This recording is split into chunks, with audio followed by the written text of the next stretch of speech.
Hey, what's going on, podcast fans? It's your boy, the Chuckle King, Dan, here on location in Minnesota in our fun 80s basement at HalloweenCostumes.com. Look, this is an interesting episode because I had the opportunity to interview a bunch of really cool voice actors this summer at the Long Island Tropicon. And the first one I got to interview was Rob Paulsen, most iconically known for his Animaniacs work, but of course, he's an iconic voice actor from like all over.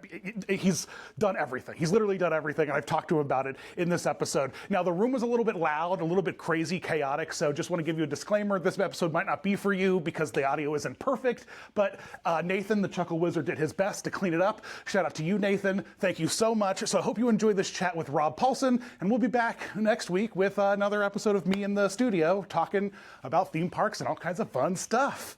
All right, enjoy. Thank you so much for having me. Thank you for coming. It's amazing to have you here. Thanks for coming out to the middle of Long Island. It is, you know what, I'm from Flint, Michigan. Are you? So it's really interesting when people say, oh my God, thank you for coming to Tulsa, or thank you for coming to Waterloo. Are you kidding me? It turns out people like to laugh everywhere. That's true. That's true, yeah. It's not about where you live or even what you believe or how you think.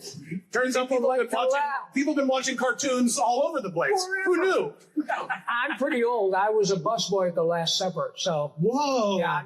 Jesus, what a party. Did he tip? Did Jesus tip? Yeah, he gave me a tip. They said, don't ever serve a guy like me again. Thank you very much. It's a pleasure to be here. So I have to ask, my first question is, when people see you on the street, what are they yelling at you the most? Get out of my way.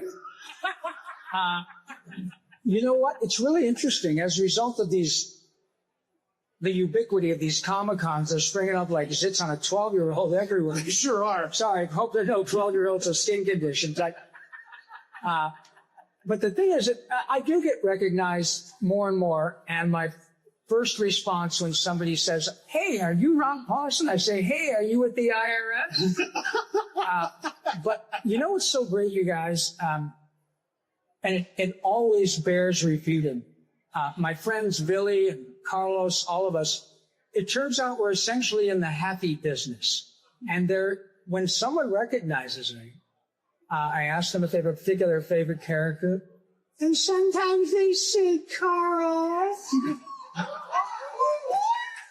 But you know what's great is when I do the character often, everybody smiles. But sometimes people get a little tearful.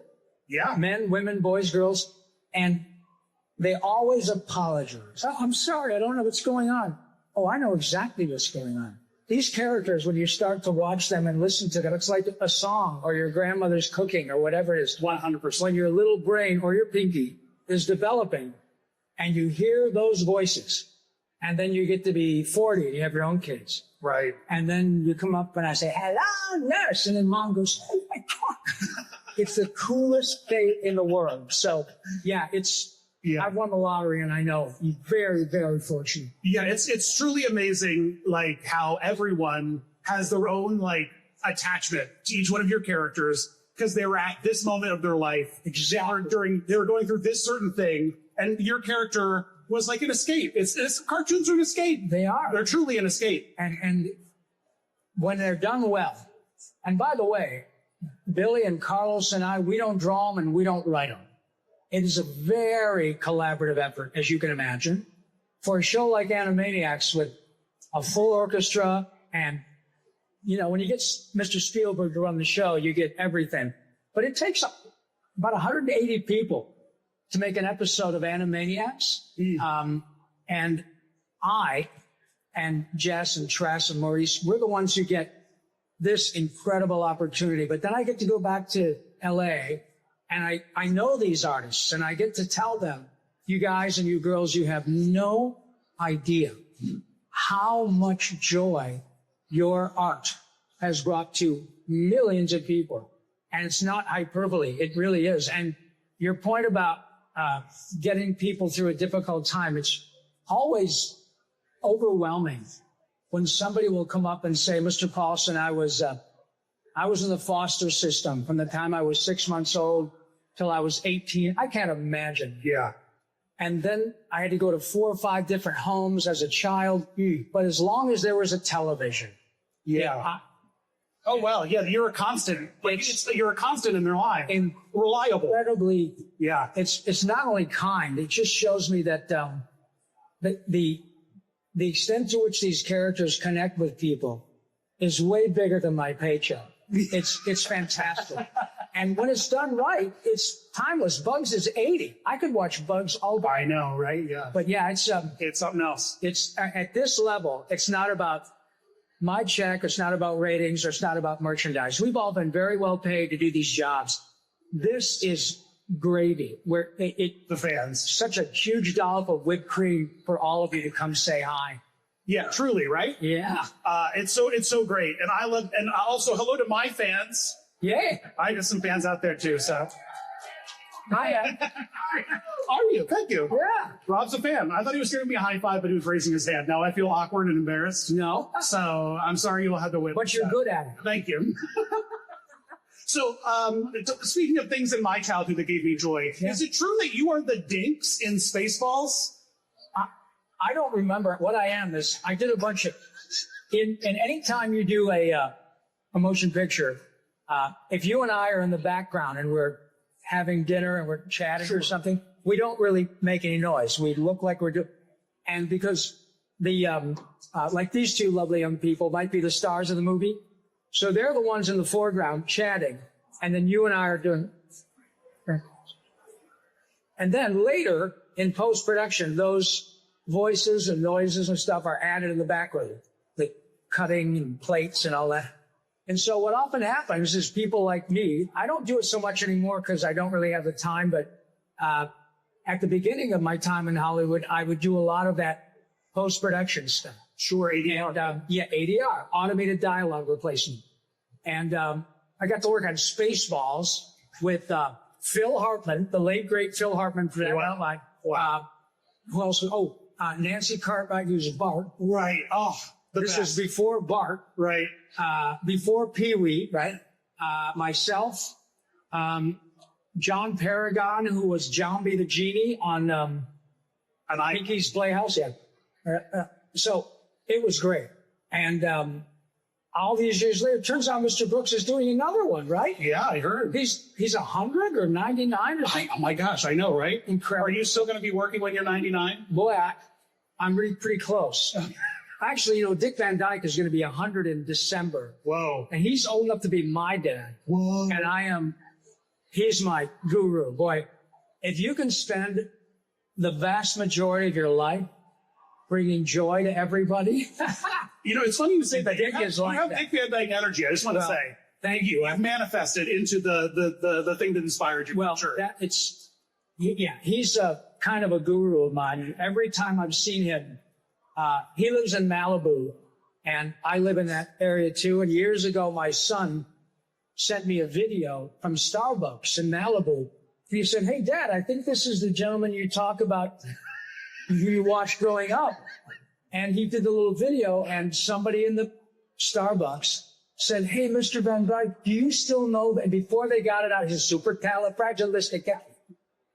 Unbelievable. It was instant, and everybody in that place just lost their minds. So it's fun to know that you get cameos now. Yeah. People record cameos for you. I get cameos, and every now and then I get the heartbreak of psoriasis. But other than that, I'm pretty good. But no, it's just, and Mr. Van Dyke is like that. If you have the opportunity to meet him, he'll shake your hand with both of his. He'll look you right in the eye. He'll just continually thank you very much for watching. He's just a remarkable gentleman. I love that. I absolutely love that. Now, I know Carlos is here. We're going to talk to him later. Yeah. And he's the iconic Taco Bell dog. Oh, but I don't think people know that you were also a Taco Bell dog for a series of commercials with cheese and dog, right? Yes, it was, let's see, Dog and Nacho. Dog and Nacho. Nacho and Dog. Nacho and Dog, right, yeah. I was Dog. Dog, yeah. And Nacho was a wonderful character actor named Eddie Dees. Now, if you guys watch Grease, Eddie plays the real nerdy guy. Hey, how you going? Ah. And he's just a delight. He was also Mandark on Dexter's Lab, I'm friend. Oh, okay, yeah. Just a great guy. And Nacho and Dog. Nacho and Dog. So I was curious, are there other food commercials that you are in that we don't know about? Yes. I don't know if any of you know of Jack in the Box here. Okay, yeah. It's like a southern chain. Yes. Fast food. The job that got me my Screen Actors Guild card was a series of on-camera commercials for Jack in the Box. So after you have a couple of pops, if you're the right age, go to YouTube and just punch in Rob Paulsen, Jack in the Box. I was 23. Whoa. I have my own little Jack in the Box hat. Welcome to Jack in the Box. It's quite remarkable. Were you doing voices at the time as well? No, I didn't start doing, I went to LA ostensibly to do what one would think, a lot of TV, movies, a lot of commercials on camera. But what often happens when people move to Los Angeles or New York and they go to be a writer, a singer, a dancer, director, they are in a spot where they can put themselves in a position to get lucky. And I have been in LA for, 6 years or so. And my agent called and said, you ever thought about doing animation? And you sing and you do Yeah, everybody wants to do cartoons. But man, the first ones I did were G.I. Joe and Transformers. And I left those gigs thinking, this is the best. I recognized so many actors from episodic television when I grew up. Oh, wow. And everybody was in their T-shirts and shorts and having the time of their lives because it's the purest form of acting. You know, you be the handsome prince, I'll be the monster, and somebody else is going to be, the monster killer, and we do it in the garage. And that's exactly what this gig is like. So I told my agent, you can forget about the on-camera stuff. And I'm glad I did because now nobody cares what I look like. It's pretty cool. It is fun to be in a room with a bunch of other actors who just want to play and have fun. There's no audience to like it or not like it. I do that all the time. You guys are the audience, and you're playing to yourselves, and it's just the best. It's just truly the best. And I'm sure there are a lot of folks out there who are very creative, and you might be actors and singers and dancers. And I have to tell you, I'm almost 70 years old, and the Jones just to create is no different at my age now than it was at 15. Really? Yeah. And when I'm with Carlos and Billy and Maurice and Frank Welker and all these, Tress McNeil, and we send each other stuff all the time. Hey, what do you think about this? We do that just because we can't not do it. Right. I've been rich and I've been poor, and rich is way better. But the joy of creating just for its own sake, art for art's sake, is absolutely, it's wonderful. So if you're creative and you draw and you paint, you dance, do it because you can't not do it. If I were not so fortunate to do this job and get a chance to meet all you lovely folks, I might be making $1 million a year selling insurance. But on the weekends, I'd be doing theater or being a rock and roll band and doing improv. Finding ways to do your art. That's right. And it's okay to do a real 9 to 5 and do your art on the weekends or at night. It's okay. It's okay to sustain yourself in some serious way and let your art out in another way. Yep. And just do it, as Nike says. If it lights you up and it satisfies your soul, that is the noblest reason to create.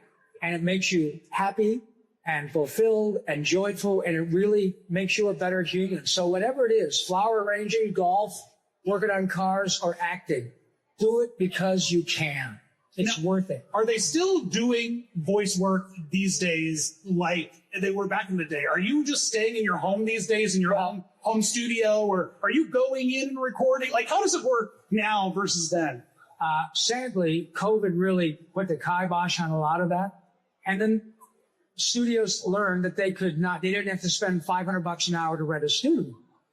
So they could say, wow, you got your setup at home? It's broadcast quality. Do it at home.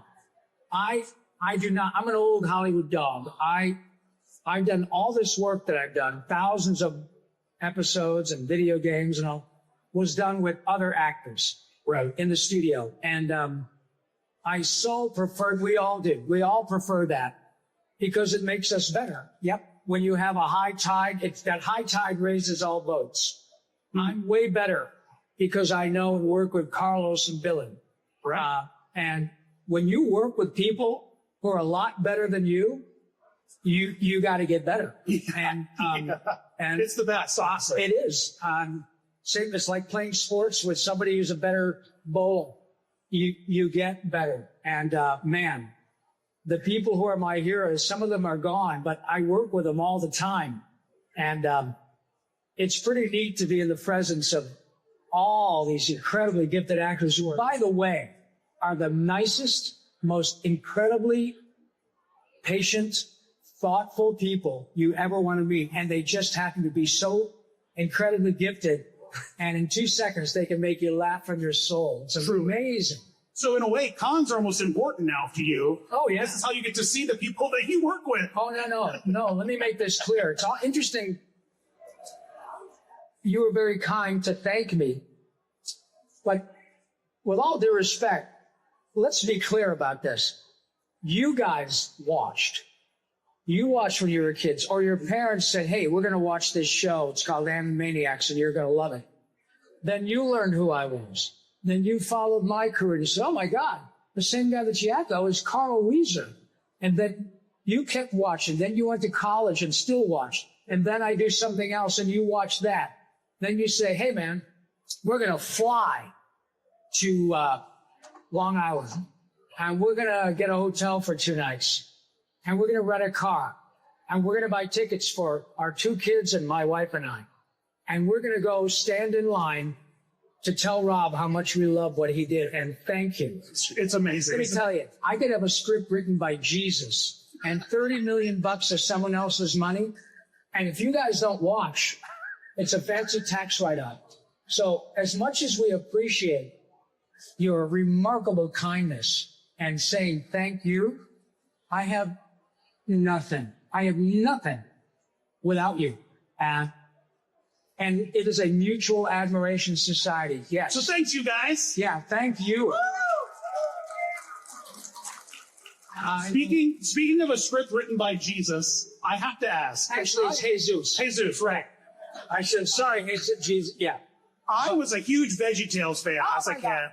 And from what I understand, you are Phineas J. Beat the Third in a VeggieTales film. So what is it like working for Christian Vegetables?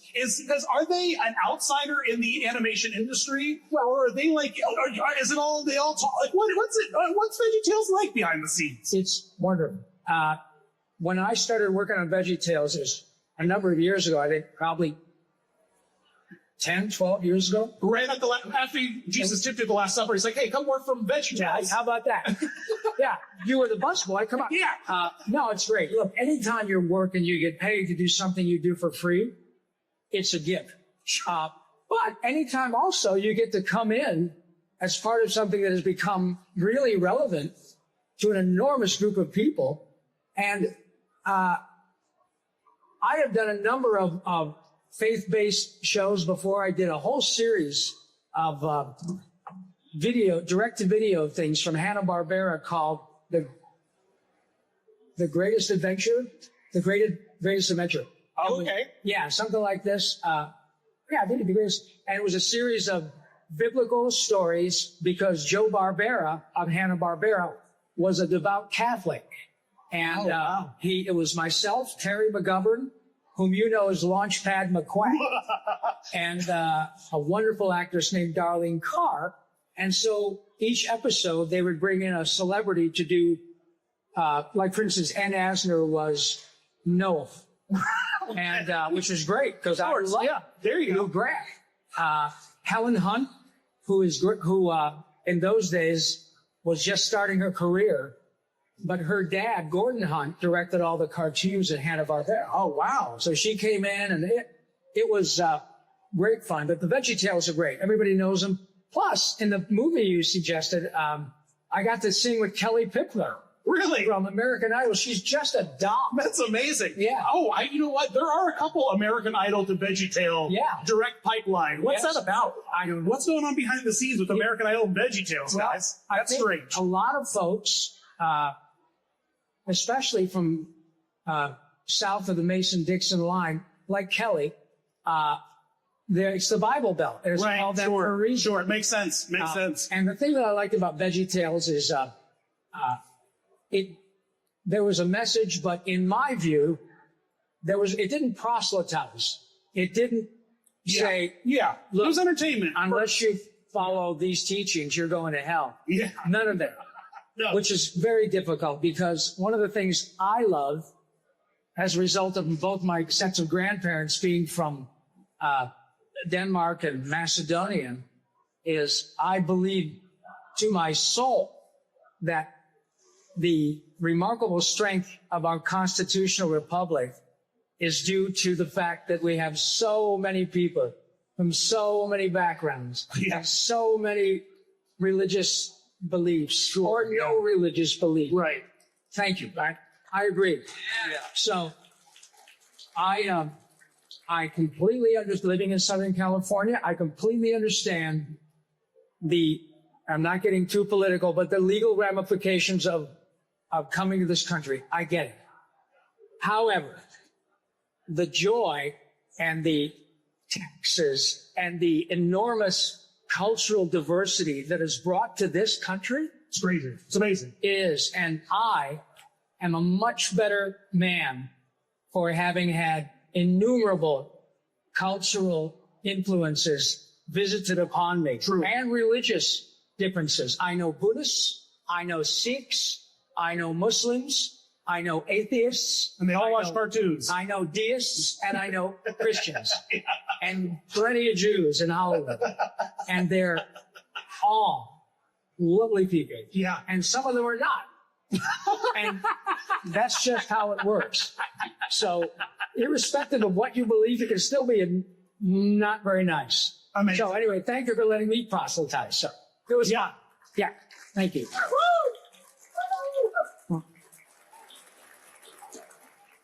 So I would be remiss. People would be mad here if I didn't talk about some Ninja Turtles. You'd be remiss. Is there remister? I would think no offense. You'd be a lovely young lady, but remiss. Yeah. You'd be remister. I'd be remister. Yeah. Go ahead. My remissus is over there. There you go. Wow. Excuse me. Hello, nurse. Sorry. Whoa, I just This is your husband. Hello, nurse. Yeah. Dumping. Come to the water pad. Rob, get back on track, buddy. See, Back Jessica. on track. All right, thank you. Well done, sir. Thank you. You have dicey tastes in guests, but you have excellent tastes in... Sure, yeah. I was questionable inviting you here, but... I get it. They wanted you. No accounting for taste. So I have to know, are you trained in any of the weapons of the Ninja Turtles as part of your, in-depth journey of being a voice actor? Can you yield any of the turtle weapons? I cannot. However, my son, who is now 40 and is in the gaming business, he produces video games. He's also got a great YouTube channel called Good Vibes Gaming, which I'm very proud of, and he is for him because my son was a game journalist for an outfit called Game Explain for a long time. And then he and his buddies started to get really... Now, I didn't know this. You got a lot of gamers out there, I'm sure. But if you play online games, I had no idea of how nasty a lot of guys can get to girls and women. Oh, yeah. Online. Honest to God, I had no idea. And my son would show me some of these screen grabs. It's vile. It's awful. And my son and his buddies said, no, this is not the way it's supposed to be. So they mimic the ethos of Comic-Cons, which is everybody is included. And I have to say, I'm a big sports nut. I grew up playing hockey. And I go to baseball games, hockey, football all the time.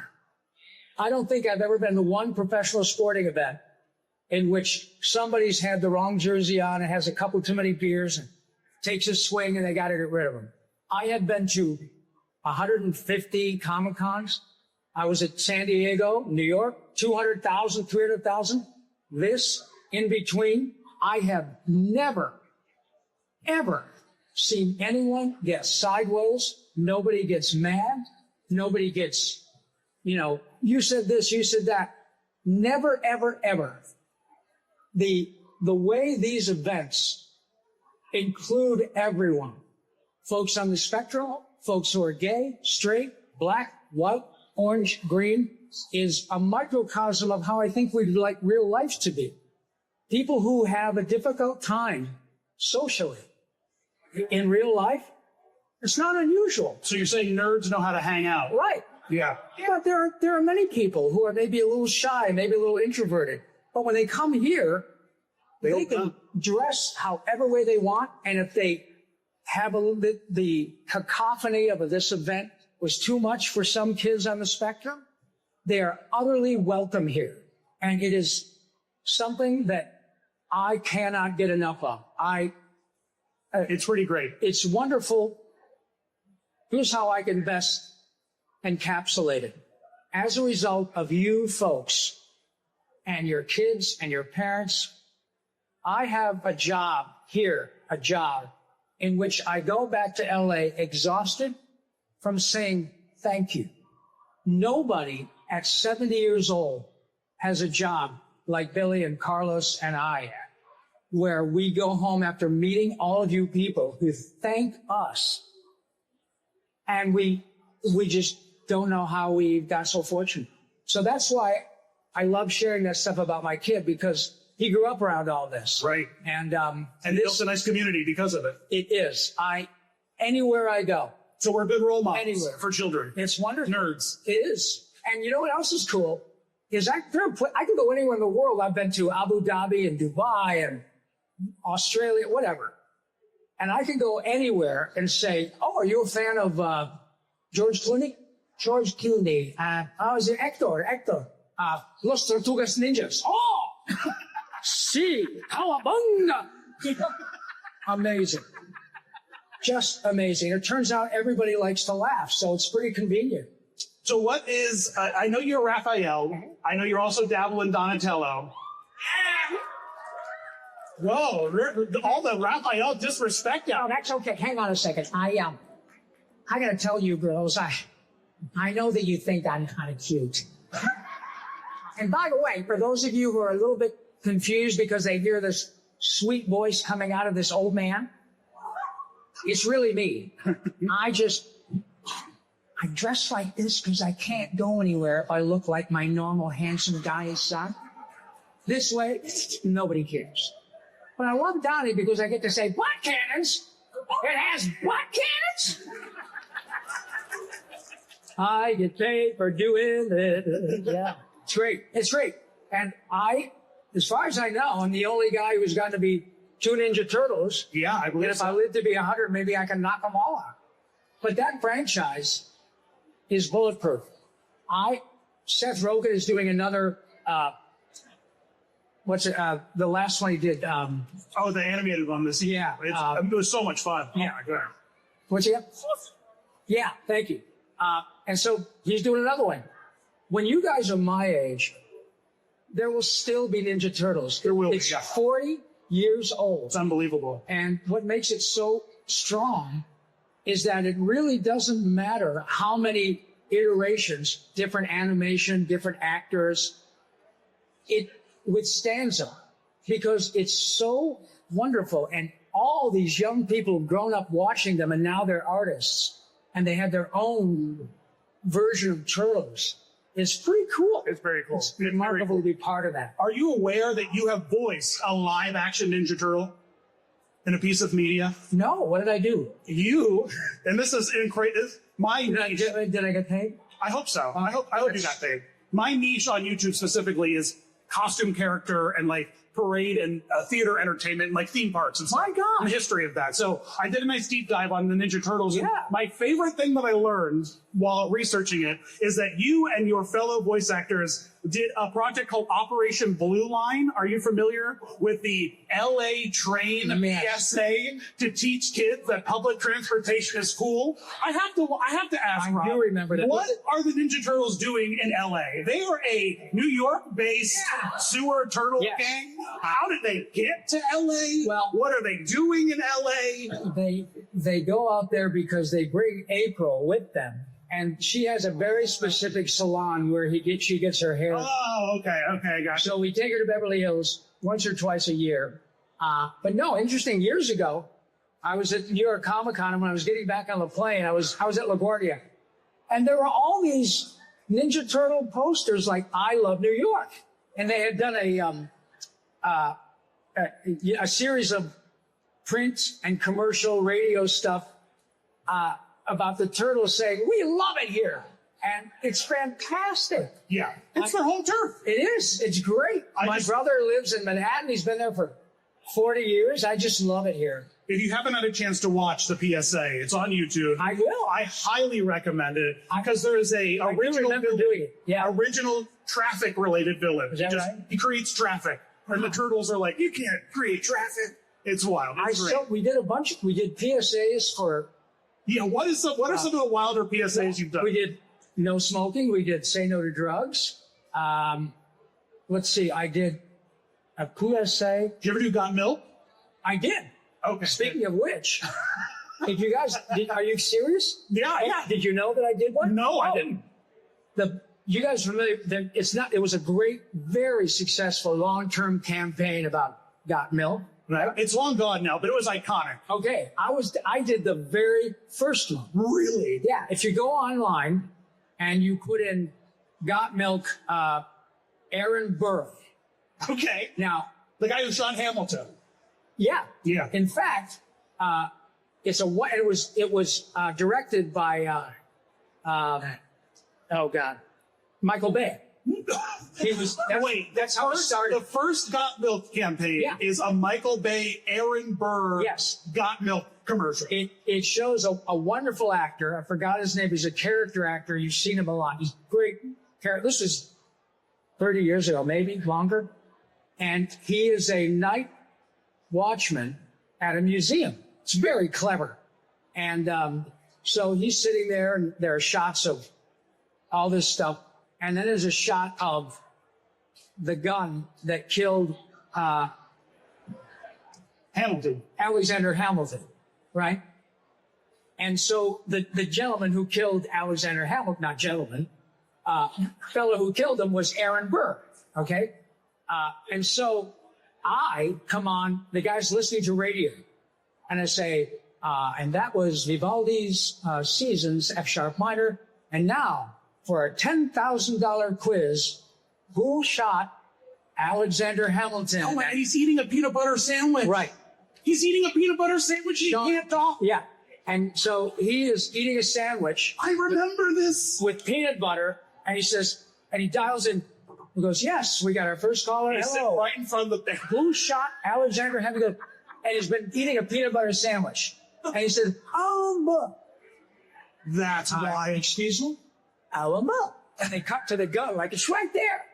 And he goes, 10 seconds. And then he looks at this carton of milk, and he goes, and just a drop comes out. He goes, Alamo, Alamo. Oh, I'm so sorry, better luck next time. And then he goes, Alamo. Brilliant commercial. Amazing. And I was the radio guy. That's funny, man. That's cool. wild. Well, thank you for telling me what that. What a great segue. Oh, my goodness. I absolutely love that. Yeah, give it up for Got Milk. Hopefully you're all calcium sufficient. Yeah, I'm a really big deal. I'm lactose intolerant now. Yeah, enough about me. What do you think of it? So your journey with turtles, you're loving it. Oh, God. That's great. Yeah. Is it the most iconic thing now that of your career? Has it outpaced like Pinky and Animaniacs? Like, is it has to have, right? It's pretty hard to argue that there's a franchise that still is being produced and vital, bigger than Ninja Turtles. Right. I mean, Tom Kenny and SpongeBob. Tom is in such life, and they're the wonderful, wonderful, and he's from Syracuse. Really? Yeah. Maybe in 20 years it'll still be in. Sure. Turtles is certainly the thing I've worked on that probably most people would know. But Animaniacs we've done twice. Pinky and the Brain we've done twice. Thank you, Mr. Spielberg. Those songs from Animaniacs are just remarkable. They are wild how, and catchy and amazing. Clever. We take Animaniacs in concert. Some of you have seen it. We take it around the country. We just did it in the UK. My partner, Randy Rogel, who wrote pretty much everything. He wrote the countries, the states, I'm Mad, I'm Cute, the presidents. He wrote, it's a great big universe, and we're all really puny. We're just tiny little specks about the size of Mickey Rooney. You might think that you're essential. Try inconsequential. It's a big universe, and you're not. And here's Give it up. Oh, thank you. But Live serenades. thank you. And I'm good at my job, but I live in Hollywood. You could tap somebody on the shoulder, and they're a really good singer.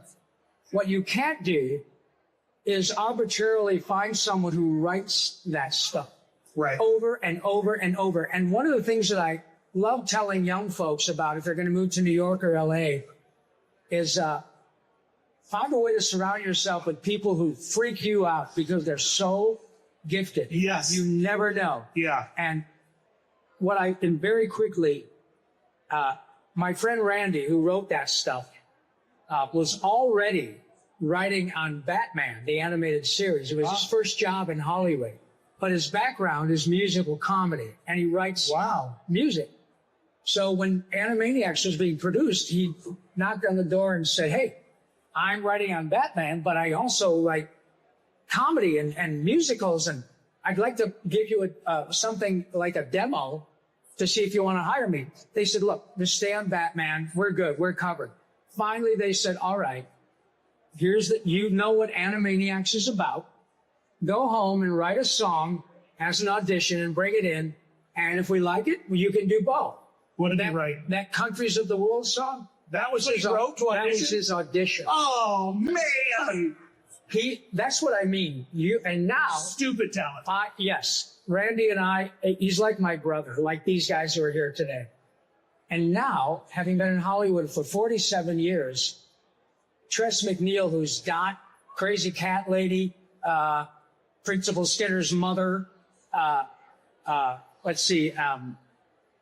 Johnny, the robot on Futurama, Bender's mom, she's just amazing.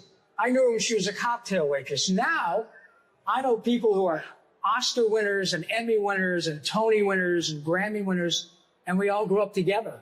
So when you hear that Yakko's World was written in a weekend by a guy who was auditioning, that's wild. That's absolutely wild. It was the first song I recorded, so the bar was pretty high. Wow. So are there any versions of those crazy Animaniac songs that you've heard other people make where they're listening? Yeah, people do it. If you go to YouTube or TikTok, there are so many creative folks a guy did it with postage stamps. Whoa. And he took a picture of a postage stamp from every country that is in Yakko's World and all over the place. Amazing. Somebody else did one with, with both Barack Obama and I'm not sure if they did one Donald Trump yet or not, but where the president is saying, it's a pleasure to be here in Japan, or it's a pleasure to be here in Ecuador. Yeah. And clip Barack saying all the countries. Crazy. That's really fun. But Randy wrote an updated lyric for Yakko's World because the countries, some of it's changed quite a lot. Oh, yeah, I guess. And, you want to hear it? Yeah. Okay. It goes like this. It goes, Montenegro and Bosnia-Herzegovina, the Soviet Union is gone. South Africa, Georgia, Moldova, Latvia, Belarus, Azerbaijan, Uzbekistan, Kazakhstan. Then there's Tajikistan too, Turkmenistan, Kurdistan, Armenia, Palu, Lithuania, Serbia, Kosovo, US Samoa, the Balkans, Brunei, Macau, Crimea, then Eritrea, Ukraine and Estonia, here's Macedonia, New Caledonia, Eastern Slavonia, Ivory Coast and Cape Verde, Andorra, the Solomon Islands, Dubai. Nice, give it up. It's just in there. He knocked it out in an hour. And then you uploaded it and saved it. Yep. And now you can just press play at any time. It's just incredible. It is. It's absolutely amazing that the raw talent that was just crawling around. Oh, well, anytime you get a chance to work with Mr. Spielberg, you get the best writers. We had a full orchestra for every half hour, just like Looney Tunes. That never happens unless it's a movie. For a TV show that has a full orchestra, and every note is charted. So if Yakko, Wacko, and Don are being chased by Ralph the Guard, you'll see a violinist reading his music, watching the screen going, or if he climbs up the water tower, the percussion, it's remarkable. And at the first recording, Mr. Spielberg came and said, look, we're not making a kid's show. We're making a show for kids of all ages, like Looney Tunes, like Rocky and Bullwinkle, like The Simpsons. And he was spot on. Because we did a reboot a few years ago, and I remember getting the call from the president of Warner Brothers Animation, and it turns out that Mr. Spielberg saw us doing Animaniacs in concert around the country, and he said, wow, Rob can still see the songs, and Maurice did that. So Sam Register, the head of Warner Brothers Animation, called me and said, hey, man, Steven wants to do this again. Nice. 30 years later. And this is what a remarkable gentleman Steven is. He's the biggest nerd in the world because he said, the only way we're doing this is if we get the original actors, because it's about the authenticity of the characters. It's not about having Liam Neeson as the brain and Russell Brand being Pinky. Yeah, right? fan casting. Yeah. It's so temporary. It's about the authenticity. And boy, was he right. It was such a joy. We did another 30 of them. What is the difference between writing for kids and writing for kids at heart? Because I feel like we're not doing a lot of that these days. We're just focused on specific groups and niches, and instead of like all the kids at heart around. What is the difference between those two things? Well, I think, first of all, if you're going to be specific, for instance, my son, when he was little, by the way, I know Bob West, the guy who's Barney, the voice of Barney. Amazing. Wonderful man. But in Animaniacs, we drop an anvil in it. He was called Baloney. Oh, you love. Good night, everybody. But my son was not into Barney or Teletubbies, thank goodness. Not because it doesn't work, because I love watching stuff with him. But he loved Muppets. I could watch Muppets all day long, and Sesame Street. But when you have something that is entertaining for several generations, I still remember conjunction, junction, what's your function? Put it up, and faces and claws. Genius on Sesame Street or Schoolhouse Rock, you know? When you're able to do something that is educational and mom and dad want to watch it too, and then when they get to be 40, they want their kids to watch it. That's pretty unusual. Yeah. But look, when you have Barney, Teletubbies, Bluey, stuff like that, it's adorable. It's darling. And it really helps kids learn at a very rudimentary level. It's fun. But I have to say what's fascinating about the music aspect of Animaniacs, one of the things that it's such a remarkable gift. I cannot get enough of it. I often meet moms and dads who will bring their grown children who are somewhere on the autism spectrum to visit. Yep. And I have had more than once the circumstance in which mom will say, that's my daughter over there. And sometimes they might, have headphones on because this is a little bit nutty. And maybe they're stimming a little bit, rocking back and forth. That's my daughter. She's 32. And she was nonverbal till she was 8. Then the rest of our family was watching Animaniacs. And she became transfixed with the United States anime. And she she couldn't speak. She couldn't have a conversation.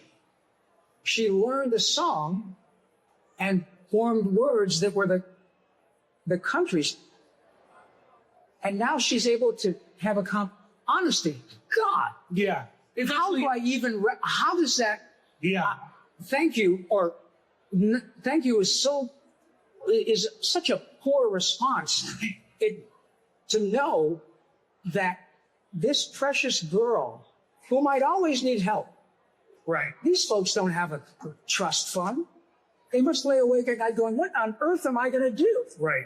But that music changed that girl and that family's life. And it could be it's not just Animaniacs, but to be part of that, my God. Very cool. Oh my God. I remember things like that when I go home, and I remember people I'll meet here every night. I just think, how on earth did I get hooked up with something that is so much bigger than me? And Yes. I cannot tell you what it means to me. It's just outrageous. It's so wonderful. Yeah, I didn't even notice how, in you telling that story, how a lot of the projects you've worked on, the music is its own sort of language and its own sort of comedy, its own sort of niche inside of the industry. Precisely. And it's this very like accessible type of music that is very open. And that a lot of other things that is very conjunction junction or Sesame Street or 1, 2, 3, 4, 5, 6, 7, 8, 9, 10 or On Animaniacs, they do. We did a song about. Let's see, all the words in the English language. We start out at A, and by the time I'm done, I'm going zebra.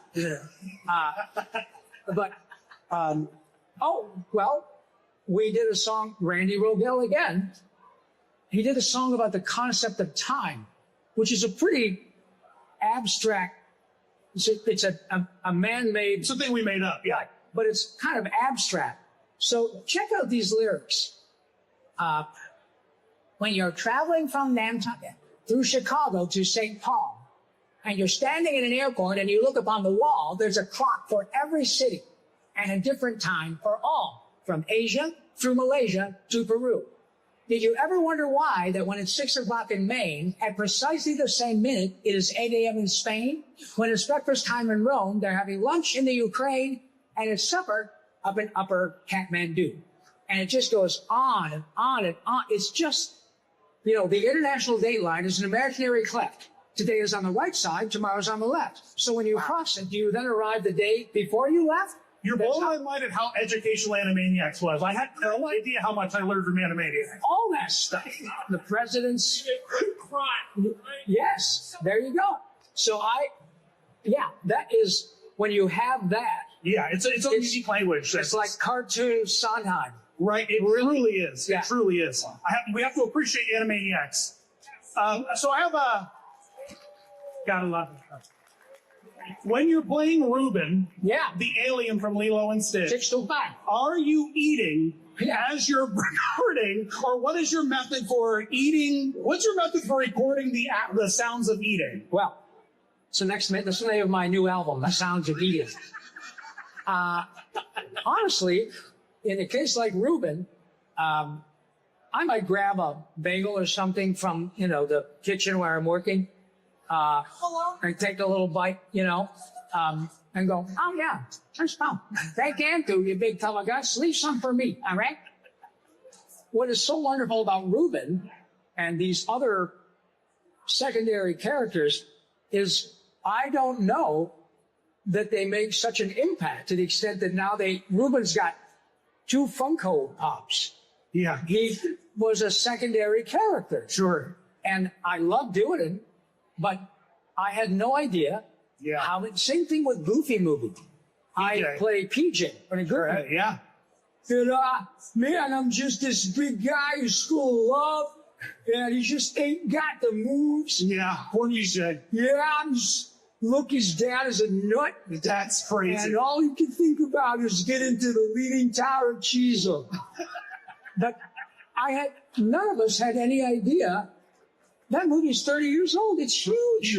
Huge. They just brought Pete to Disney World now. I He's a know. character at Disneyland. Yeah. Well, and they also brought Billy, who's Goofy, Bill Farmer. Yeah. And I have to say, do you guys know Goofy movie? You watch it? Yeah. I have Do to these say, guys know the Goofy movie? Are you kidding me? what is so when we were working on that movie, it wasn't Lion King, it wasn't Little Mermaid, it wasn't whatever, any of the other big movies, blockbusters. But Kevin Lima, the writer and director, really fought for that. They wanted to have Tell me. Steve Martin be Goofy. Yeah. Now, I love Steve Martin. He's hysterical. He's a genius. It's not Goofy. He's not. And fortunately, the smarter heads, it's the same thing that I mentioned earlier about Mr. Spielberg. Right. Oh no, if we're going to do this, they don't want to have, Liam Neeson. yeah, this isn't about George Clooney being The characters Yeah. that were in the original series. So thank goodness they did. But that movie is a remarkable movie because if you've been a child or a parent, you understand both sides of the difficulty of learning how to get along. I'm telling you, I was a dad at 28, and my wife was far more ready than I. There's no instruction manual, and I had the same issues getting along with my dad or my mom. Drop me off here. Why, honey? It's snowing. Just drop me off here. Yeah. I wanted to go, hi, Tiffany, how you doing? I didn't want to see my mom drop me off. Right. And in Goofy movie, that stuff Max loves his dad, but they do this. Everybody does that. Right. And they love each other, trying to... It's a film about empathy, really. Yes, Yeah. exactly. And Goofy does the same thing. I love my son, but what am I missing about this? And Billy Farmer and Jason Marsden, who do Goofy and Max, respectively, absolutely killed it. Yeah. You completely... Really did. You completely get it from both their perspectives, especially folks who were kids when that came out and now they have their own kids. And they say, wow, I never really realized that this was not easy for my dad either. Right. So that's why I love it. It's one of those timeless gems. Really, And I'm yeah. so proud of it. Yeah, it's Yeah, really yeah. cool. I love it. I'm a theme park nerd. And we know PJ's not in the theme parks yet. Hopefully one day. Ruben is. Yeah. A lot of turtles are in the parks. Yep. But if I understand correctly, you have a voice on a ride at a theme park. Carlos and I both do. Yeah. I'm Jose Jose. Carioca. You sure are. And Panchito. Yeah. Carlos is Panchito. Yeah. And And I'm Jose Carioca. you guys have almost the whole original cast of the Grand Fiesta Yeah. Mexican tour from Epcot And here at this. Thank you. And the song, my name is Panchito Rivera, me te bueno de Vegara. Randy Rogel wrote that too. No way. Yep. Oh my The guy is out of his mind. He's so gifted. But again, he said, hey, I hope you like this, Rob. My name is Panchito Cantero Junipero and Sarah. I come from Peru and is Sarah. Buenos Aires, or my mother's name was Sarah. It's just astonishing. He's a really clever lyricist. Yeah, I work with a lot of gifted people, and the word genius gets bandied about a lot. Yeah, that's some genius. No, he's the real deal. Now, he's also a West Point grad. Talk about really? overachiever, yeah. Holy smokes. That's how we do all the states so well. Right. Are you in any other theme park things that we wouldn't know about? Are you like a secret voice of a monorail somewhere, or Well, I think there was a ride at Universal, or there's a Nickelodeon theme park in Florida, and Carl. Yeah, Jimmy Neutron's Nicktoon Blast. Right. Yeah. Carl was on that. I never took a ride on it, but The Minions have taken it over. is that right? Yes, the Minions have taken it over, unfortunately. God, I hate those Minions. Fun fact, when they opened that ride, they dressed, remember for 30 years, they have a guy wearing a jetpack flying around at any kind of event. The Super Bowl, Right. James Bond, it's very James Bond. The opening of Jimmy Neutron, they dressed that guy in a full Jimmy Neutron mascot and had him fly and had him fly around the park. That's promotion, baby. That's promotion, yeah. Lost media. So if anyone ever finds the video of him flying, there's only one photo of it. But I think so. I think that the Mall of America, they've got Donnie there and the 2012 Turtles. Oh, and you have some voiceover on some of those rides. Yeah. Oh, amazing. So I don't know, but it's that's a real special sort of like elevation of the craft, I think. Taking your characters and making them ride. Time. And I have to say that now I've had this impossibly wonderful gift of a career that I'm still able to enjoy at 70. I now am starting to understand of how precious these characters are to people. And I kind of started our lovely visit mentioning that, but let me tell you a quick story. Years ago, I did a Jetsons movie at Hanna-Barbera in which I played Judy Jetson's Teufel, Sky Rock. Nice. So I got to sing a couple songs. And in the Jetsons, Mel Blanc, Bugs and Daffy and Tweety, played George Jetson's boss, Mr. Spacey. Whoa. Like, Jetson, right? Yeah. So I hear it. We were doing some post-production ADR, and I went to Hanna-Barbera to do post-production work. And I walked into the control room, and in the studio, sitting at this microphone, was Mel Blanc. And I said to Gordon Hunt, Helen's dad, Mr. Hunt, I said, Gordon, can I sit and watch? He goes, oh, no. You guys are working together. You got a couple of scenes. Oh, so wow. Mel was probably about 78 at the time. He passed away at 81, but he was okay. Get out. So I how walked did you in, work with him? and I was maybe, I don't know, A baby. 35. And I walked in and said, Mr. Blanc, like anyone with a pulse, what a pleasure. What a privilege. Could not have been that. Thank you, son. I thought, I'm never going to get this chance again. It's only he and I. So I said, if it's not too much, he knew exactly what I wanted. And he looked at me and he said, yeah, what's up, Doc?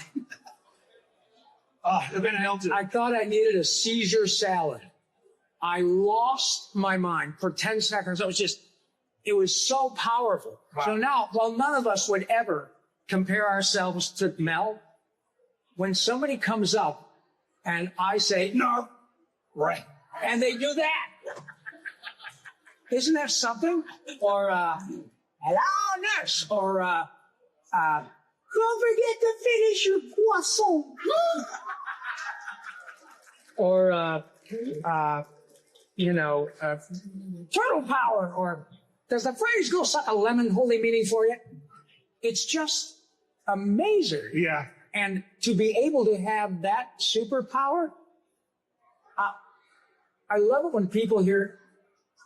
Thank you for letting me ramble, because I love these opportunities, because while I have them, I just need to give as many props to all of you.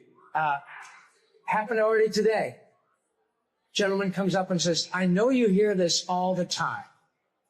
And I stop him, and not just me, we all do, and say, yeah, but it's the first time you told me. Oh, I like that. But that's a good line. True. Yeah, that's good. I like that. The moment I take for granted that people like this stuff and they go out of their way to come tell me thank you, is the moment I check out. This is an absolute privilege for which we've all worked very hard. And right. I say that because it's rare, but it does happen sometimes. If you ever run into an actor at one of these events and they're not really kind and effusive, look, we can't talk to everybody for an hour. No.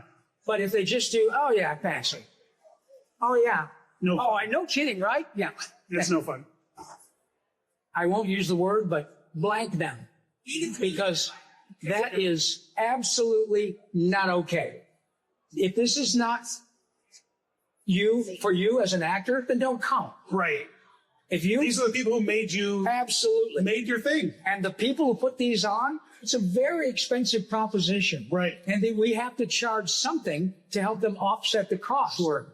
But you don't want to take a first class ticket and nice people and a hotel and food, then don't come. Right. But if you show up, this is why you're here. Show up for the people. And you have absolutely no right to be anything but engaged. And grateful. And forever Well, you guys, there you go. Thank you. You guys can catch Rob over here in our fun artist alley. I don't know what we're calling it. Our actors alley. Yeah.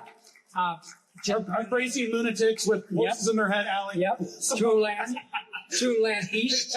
So thank you, Rob. I really appreciate it. No, not at all, folks.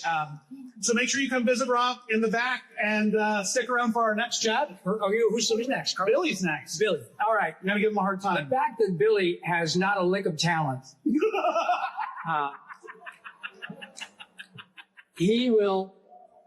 he's another guy. Billy West is the only actor who is now one of my dearest. Billy used to come to my son's birthday. I mean, he's like a brother. Billy is the only guy I've ever pulled my car over because I was laughing so hard I couldn't drive. When he used to be on Howard's show. I was listening to Howard Stern going into Burbank, and Billy was on doing some impression, improvising.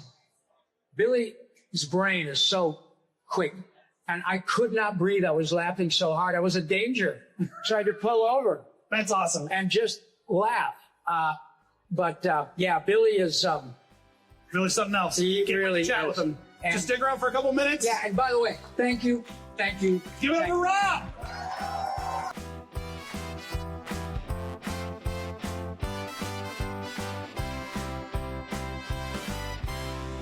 This has been a production of 710 Media.